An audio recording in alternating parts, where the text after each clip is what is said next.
Conversa Aberta. Um programa sem filtros. Já tens as perguntas? Já estamos no ar. Olá, muito boa noite novamente. Este é o programa Conversa Aberta e hoje vamos falar de saúde.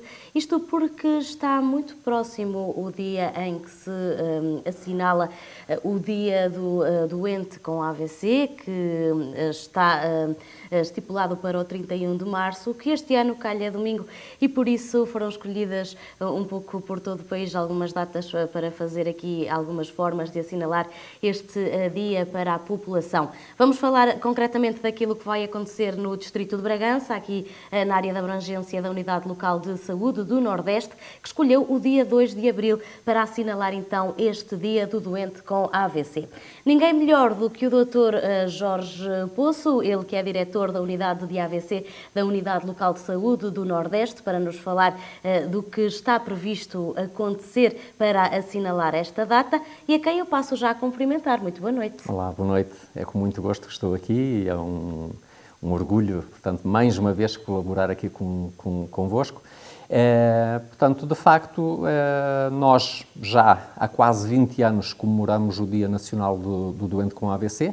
É um dia que foi, digamos assim, criado, permita-me a expressão, pela Sociedade Portuguesa do AVC, em Diário da República, portanto está tudo muito bem, mas que habitualmente é o dia 31 de março. Este ano, por coincidência, o dia 31 de março, como disse, e bem, calha no domingo de Páscoa. Era um dia que não era de muito boa escolha para fazermos estas comemorações. Este Dia Nacional do Doente com AVC habitualmente visa, portanto, ser um dia dedicado à população, digamos. Um dia em que os profissionais, portanto, alertam as populações, portanto, sobre os riscos de ter um AVC, e isto porque estamos a falar da primeira causa de morte em Portugal e a primeira causa de incapacidade permanente em Portugal. Portanto, ainda continuamos nesta situação. As coisas têm, de facto, melhorado, mas há muito caminho a fazer. E, portanto, nesse sentido, mais uma vez, vamos estar presentes. Este ano, como estávamos a falar, não irá ser no dia 31, vamos aproveitar o dia 2 de abril, portanto, uma terça-feira, para fazermos algumas ações de sensibilização. Portanto, vai passar por, no átrio do Hospital de Macedo Cavaleiros, termos lá uma banca ou duas, portanto, com informações, com profissionais a poderem dar informações, e depois, à tarde, está previsto pelas 17 horas, fazermos uma caminhada, isto no sentido de alertarmos para a importância do exercício físico, não é? Como também uma forma de prevenirmos esta doença que é tão complicada. E era precisamente por aí que eu gostaria também de falar no início deste programa, as formas de prevenção, as causas de risco, porque de facto esse dia é aproveitado para relembrar tudo isso, mas é importante relembrá-lo durante todo o ano. É verdade. Eu gostaria então que me falasse quais são os principais fatores de risco que podem levar à ocorrência de um AVC. Exatamente. Antes de mais, gostaria de explicar que o AVC, acidente vascular cerebral, não é? Como o próprio nome indica, é uma doença que ocorre no nosso cérebro, não é? Portanto, muitas das vezes as pessoas confundem com o coração. Não, isto é uma doença do cérebro. E que se manifesta com determinados sinais. E, portanto, o doente pode ficar com dificuldade em falar, pode ficar paralisado de um lado do corpo, pode ficar levar até à morte. E, portanto, perante alguns sinais que possam surgir, e antes de falarmos ainda nos fatores de risco, de facto, temos que ligar para o 112. Quais são esses sinais? São muito fáceis. São os chamados 3 Fs. F de face, portanto, se a pessoa de repente ficar com a face torta, é um sinal de que pode ser um AVC, ligar 112. Fala, se a pessoa ficar com dificuldade na fala, portanto, ligar para o 112. E força, se ficar com menos força de um lado, nomeadamente num braço, não é?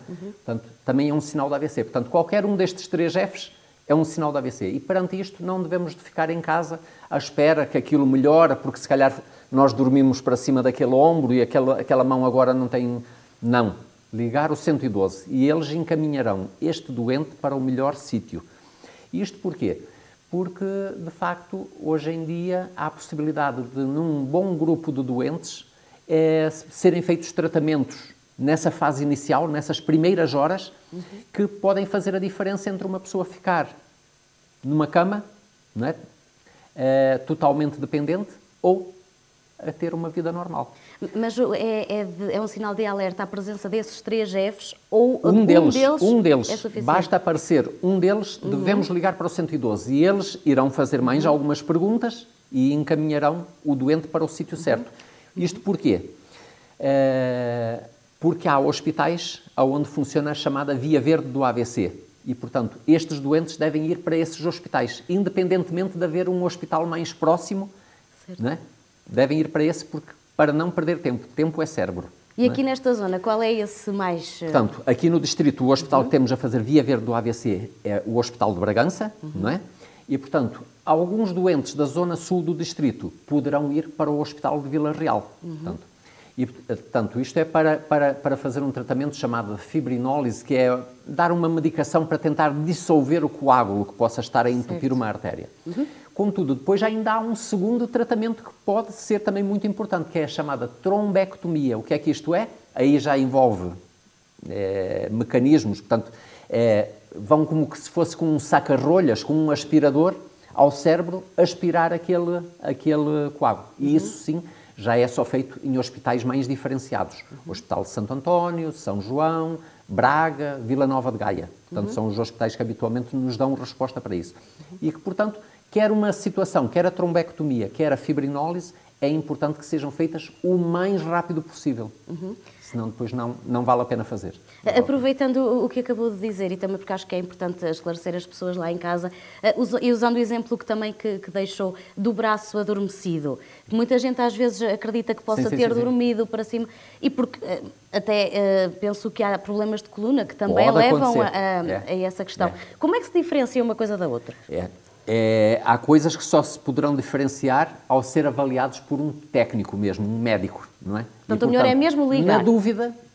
Na dúvida, deve ir, como se diz em gíria jurídica, in dubio pro reo, não é?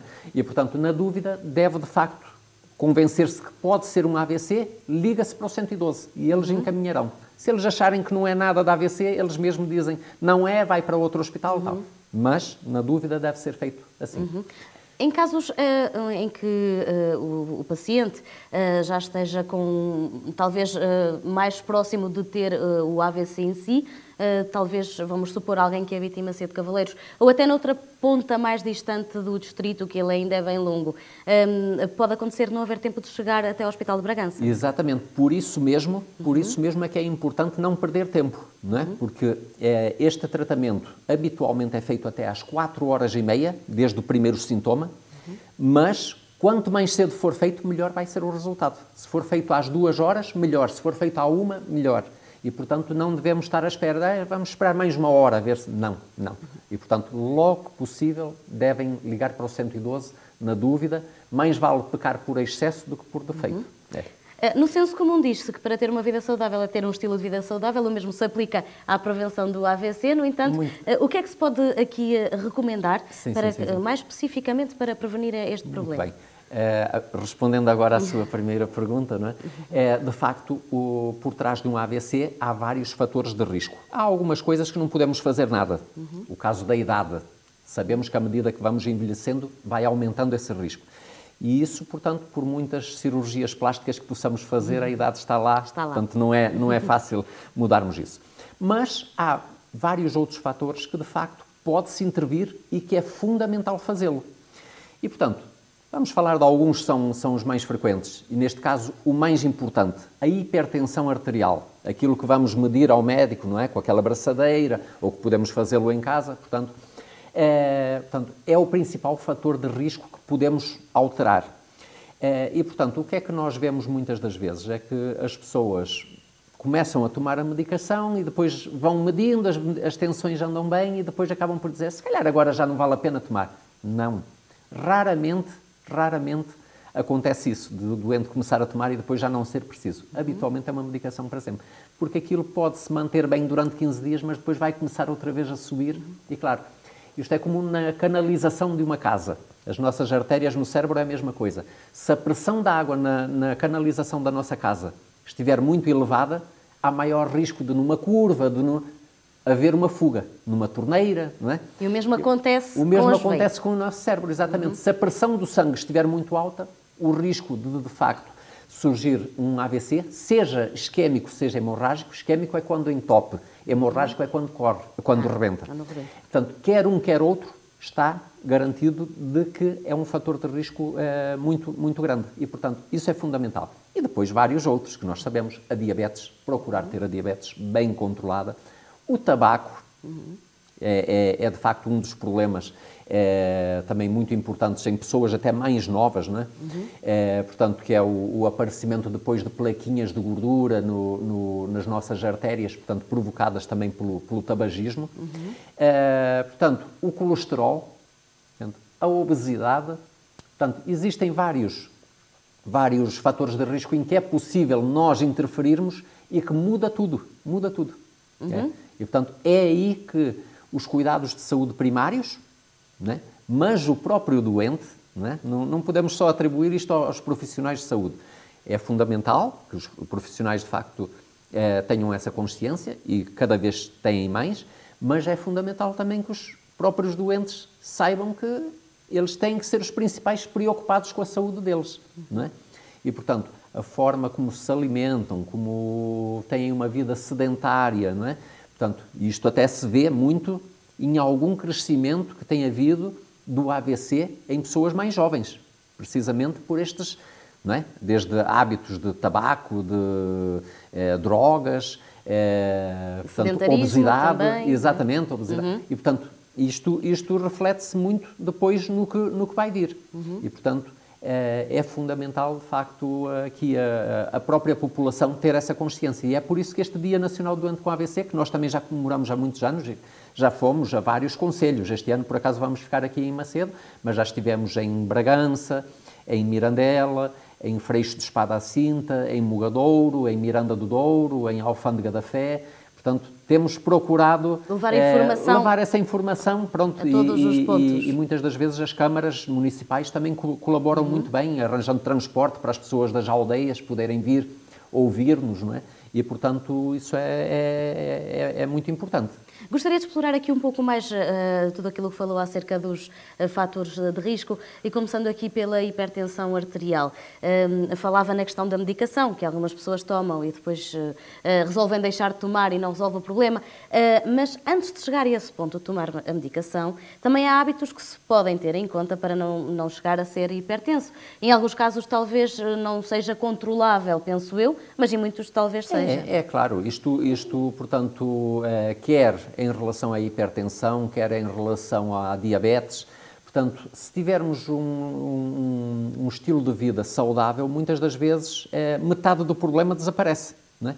E quando eu digo o que é isto, tem a ver com a alimentação, não é? Alimentação muito rica em sal, não é? E nós, portugueses, temos esse hábito de gostar da comida bem condimentada, senão nem sabe a nada, não é? E, portanto, a obesidade, o que nós sabemos é que as pessoas obesas são mais propensas a terem diabetes.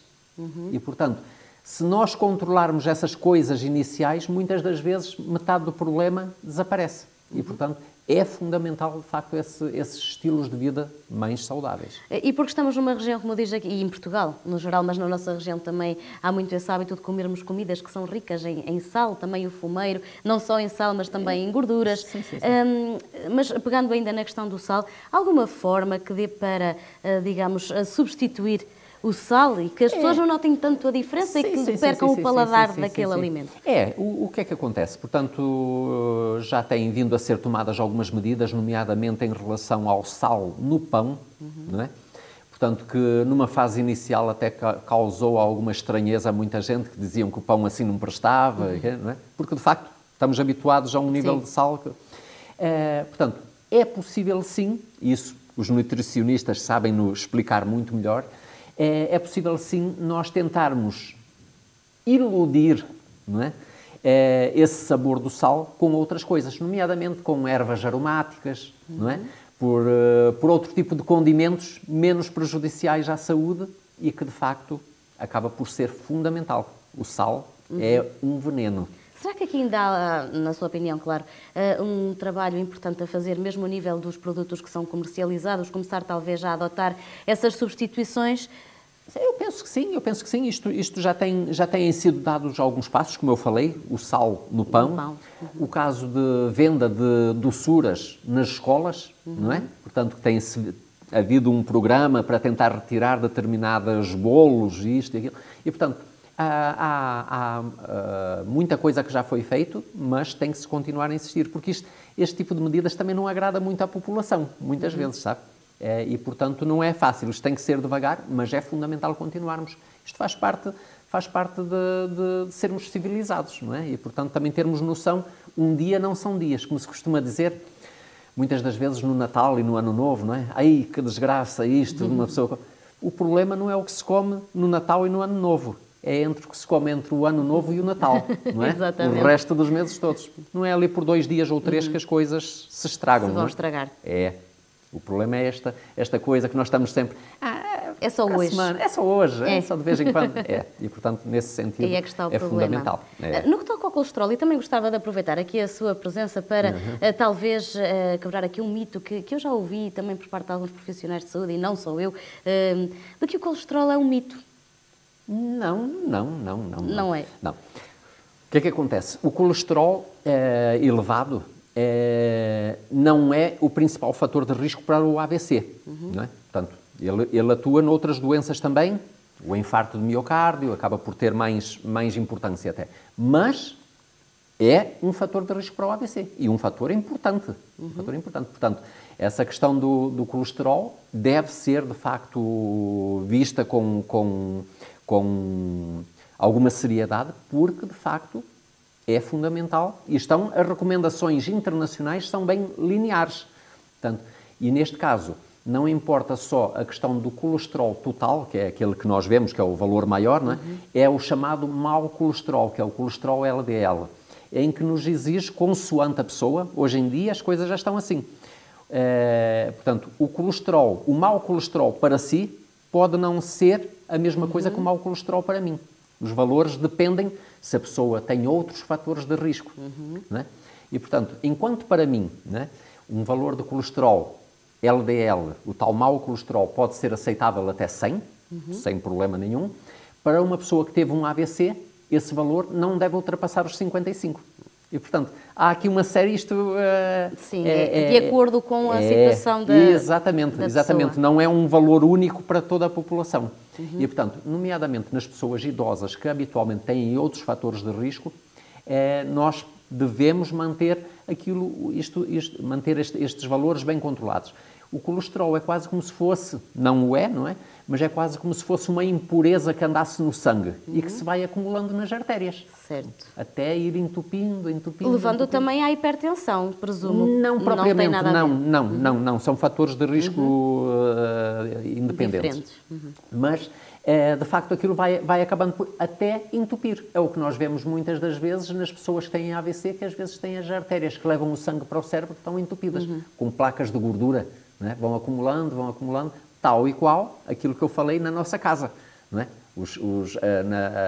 Na canalização da nossa casa, ao fim de muitos anos, também pode ir ganhando ferrugem por dentro até entupir e nós termos que depois trocar o cano. E aí mesmo, Exatamente. A prevenção aí é mesmo a alimentação, é o principal. A alimentação, e quando a alimentação não for suficiente não é, para atingir os objetivos que temos, a medicação. A medicação. Que também costuma ser depois para toda a vida ou durante os largos anos? Muitas das vezes é para toda a vida. Portanto, o que é que acontece? A medicação para o colesterol, para além de baixar o colesterol, tem outros efeitos que vão para além disso. Não é? Ou seja, nós quando temos plaquinhas de gordura nas nossas artérias, esta medicação ajuda a que essas plaquinhas fiquem mais fixas. E, portanto, impede que elas se soltem e que vão. E, portanto, para além do colesterol, é esta a vantagem destes medicamentos. Sim. Daí que eu muitas das vezes digo até aos doentes, não é? Olha, mesmo que o seu colesterol esteja muito bem, este medicamento é para manter. Pronto, não é? Porquê? Porque tem esse efeito adicional. Portanto, Sim, prevenindo o AVC também dessa forma, prevenindo o não AVC é? também, exatamente. Quanto a idades, é sabido que quanto mais idade a pessoa tiver, maior será também o risco de ter um AVC, embora, como dizia há pouco, em idades um pouco mais jovens também já se verifica, não é? Já se vai verificando. O AVC, portanto, pode acontecer até em idades infantis, não é? Portanto, há determinadas doenças, às vezes por malformações, doenças do sangue que podem provocar AVCs, portanto, pode acontecer nas crianças. Mas, de facto, a tendência ou o habitual é à medida que nós vamos envelhecendo, não é? Contudo, apanhamos com alguma frequência doentes com 40, 50 anos de idade. Portanto, aqui na nossa região, não é? Que estamos sempre a dizer que é uma região que só tem idosos. Não. Nós também, portanto, temos aqui muita gente jovem e temos apanhado pessoas jovens, de facto, com AVCs, o que depois torna-se assustador, não é?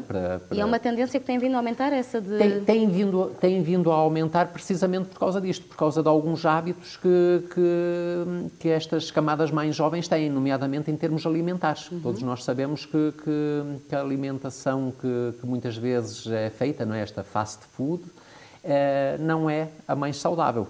Quer pelo sal, não é? Habitualmente estas comidas são salgadas, não é? Porque senão não têm grande sabor. Daí serem tão atrativas às vezes também, não é? Exatamente. Se pusermos lá uma pizza ou um hambúrguer sem sal, provavelmente aqueles clientes não voltam àquele restaurante. Exato. Não é? E, portanto, há assim algumas coisas que de facto, em termos alimentares, não estão a ser feitas de forma adequada. E é importante que a juventude também se consciencialize disso. E em termos de números gerais, como é que tem sido ao longo dos últimos anos? Olha, o que nós sabemos é que o número de AVCs a nível nacional tem de facto vindo a baixar. Contudo, continuamos a ser ainda, a estar ainda na cauda da Europa, nesse aspecto. Não é? Enquanto na Europa Ocidental a principal causa de morte habitualmente está associada ao infarto de miocárdio, nós não, é o AVC. E, portanto, nesse sentido temos ainda muito trabalho. Nós aqui no Distrito de Bragança não há números concretos, como também não já em qualquer lado. Isto porquê? Porque os números que nós temos são baseados nos doentes que recorrem aos hospitais e ficam internados. E, portanto, o que é que nós sabemos? É que há doentes que não recorrem ao hospital. Ou porque, lá está, ficam à espera que aquilo melhore e depois vão ao médico de família e não sei o quê. Ou então até falecem antes de ir ao hospital. E, portanto, os números não são, de facto, muito certos. Mas temos uma estimativa dos dados que vêm dos nossos internamentos, que ronda os 400 casos por ano, atualmente. O que é muito. O que é muito, não é? Para uma população que neste momento, e segundo os censos agora de 2021, não é? Temos cerca de 123 mil habitantes aqui no Distrito de Bragança. E, portanto, é como se, de facto, uma aldeia de média dimensão fosse toda acometida por um AVC. Não é? Pensando dessa forma, até é mais assustador, não é? É. Portanto, são 400 casos por ano. Isto não é brincadeira. Mas toda esta panorâmica é extensível a todo o país, de facto. Falava há pouco também de algumas consequências que podem resultar de um AVC. Quais são as mais habituais? Olha, as consequências vão desde coisas muito ligeiras até coisas gravíssimas que causam a morte. E, portanto, quando falamos de AVCs, há gravidades diferentes do AVC, depende do tipo do AVC que for. Mas podemos dizer que, no geral, cerca de 10 a 15% dos AVCs podem falecer na primeira semana. 10 a 15%. E, portanto, é daí a gravidade, não é? Os que sobrevivem, temos depois uma outra questão, que é com que autonomia é que eles vão ficar, não é? E, portanto, os dados internacionais dizem isso mesmo, é que um ano após o AVC, cerca de 50% das pessoas ainda estão dependentes em alguma atividade da vida diária. Que partes do corpo é que ficam mais incapacitadas? Podem ser várias situações, não é? Pode, desde o doente ficar acamado, portanto, sem capacidade sequer para dar algum passo.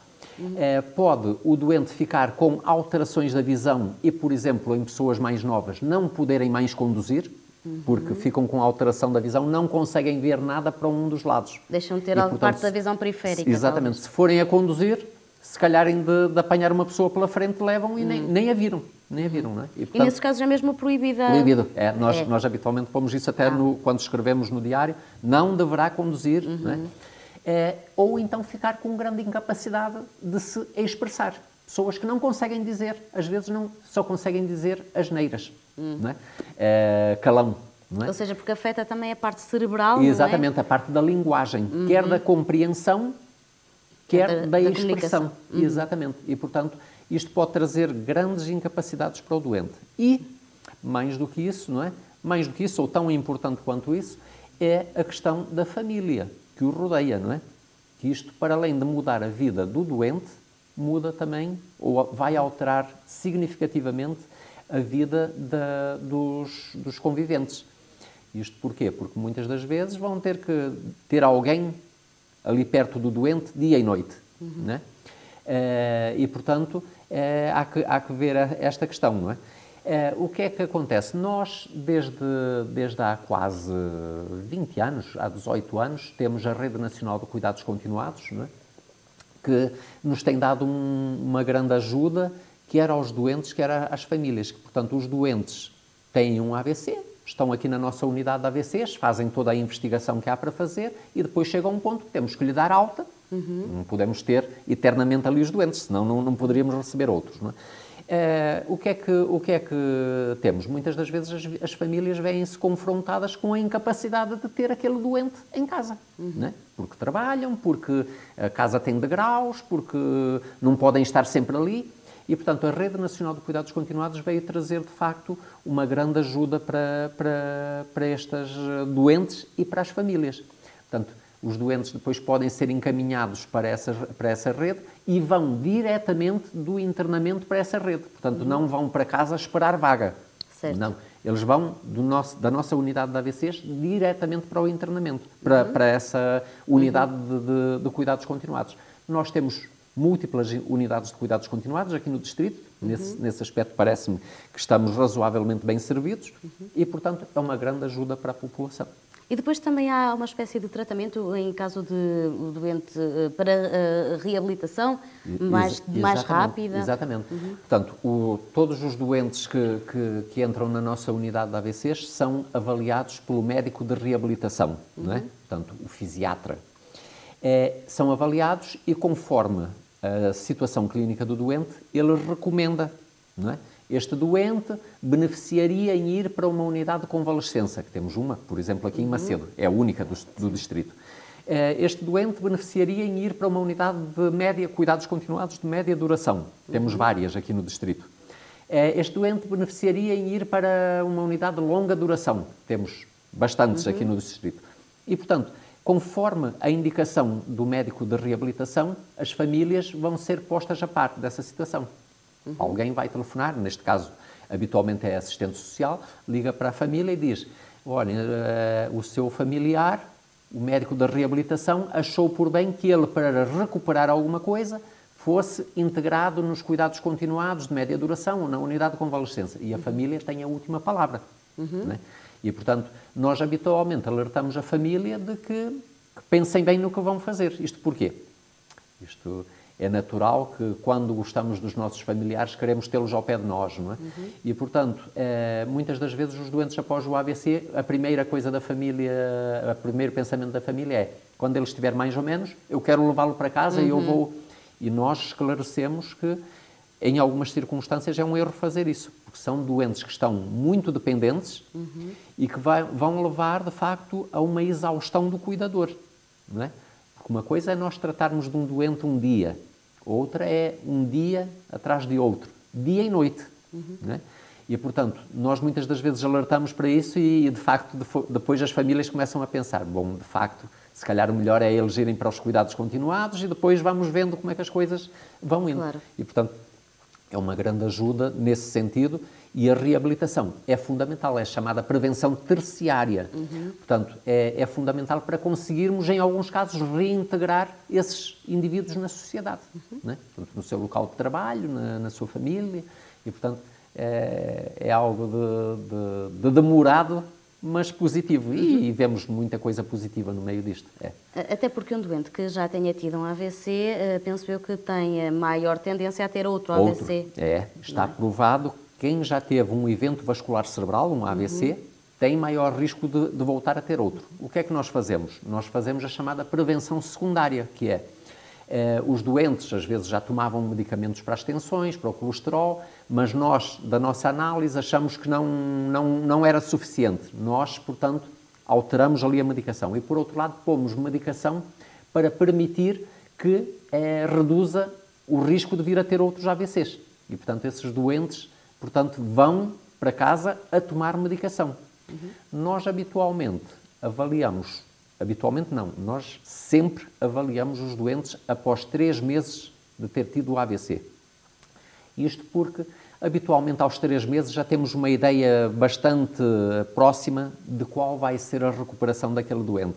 E, portanto, nessa consulta, não é, em que estou eu, está a neurologista, nós avaliamos o doente para ver como é que ele está, em termos de caminhar, de linguagem, disto, daquilo, e uma das coisas que também vemos é a medicação. Confirmar se ele está a tomar a medicação direitinha e, portanto, ou o doente é capaz de nos dizer, ou habitualmente vem um familiar ou alguém da instituição onde o doente está, no caso dos cuidados continuados, a explicar-nos o que é que ele está a tomar, porque isso é fundamental, nós termos a certeza que ele está a tomar, para prevenir novas ocorrências. E depois há algum tipo de acompanhamento que tenha que ser feito em permanência, depois do doente reabilitado, não sei, anualmente, ou...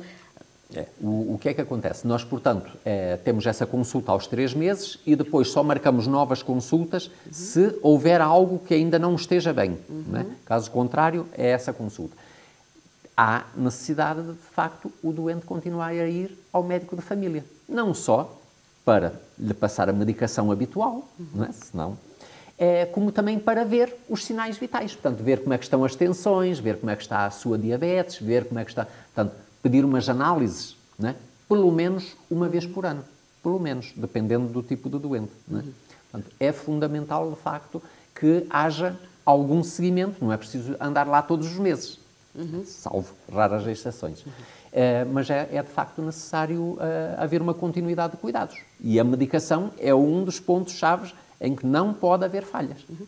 Doutor, permita-me que lhe pergunte, será que podemos dizer que o AVC é uma doença dos novos tempos? Até porque antigamente os hábitos de vida eram muito diferentes. Por vários motivos, se calhar poderíamos dizer um pouco que era dos... Mas porquê é que nós antigamente não tínhamos também muitos AVCs, embora haja na história, não é? Nós sabemos que Dom João V teve um AVC, não é? Com cerca de 50 anos de idade, e ainda durou uns 8 anos como monarca. Portanto, o que é que acontece? O AVC, como eu disse, está bastante ligado ao nosso envelhecimento. E o que nós sabemos é que a esperança de vida, ainda não há muitos anos, não é? Há 100 anos atrás, a esperança de vida rondava os 40 anos de idade. E, portanto, não dava tempo sequer das pessoas virem a ter AVC. E, portanto, o número ou a descrição de casos de AVC na antiguidade é relativamente pequeno e incerto, não é? Porque sabemos que um dos exames que nós utilizamos para o diagnóstico do AVC é a TAC.